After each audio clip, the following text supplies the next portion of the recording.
कोणाला कोणत्या जिल्ह्याचं पालकमंत्री पद मिळालंय पाहूयात ग्राफिक्सच्या माध्यमातून।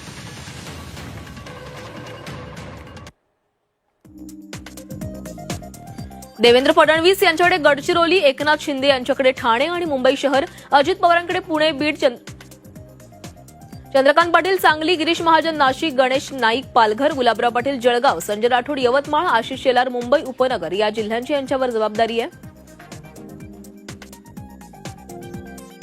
उदय सामंत रत्नागिरी, जयकुमार रावल धुळे, पंकजा मुंडे जालना, अतुल सावे नांदेड, अशोक उईके चंद्रपूर आणि शंभूराज देसाई यांच्याकडे सातारा जिल्ह्याची जबाबदारी सोपवण्यात आली आहे।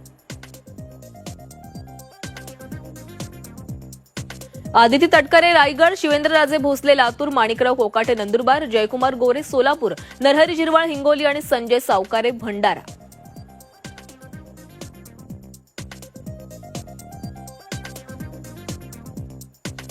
संजय शिरसाट संभाजीनगर, प्रताप सरनाईक धाराशिव, मकरंद जाधव बुलढाणा, नितेश राणे सिंधुदुर्ग, आकाश पुणकर अकोला आणि बाबासाहेब पाटील यांच्यावर गोंदिया जिल्ह्याची जबाबदारी देण्यात आली आहे।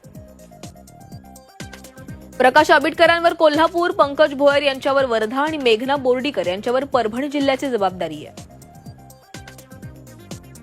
तर काही सहपालकमंत्री सुद्धा जाहीर करण्यात आलेत, पाहूयात।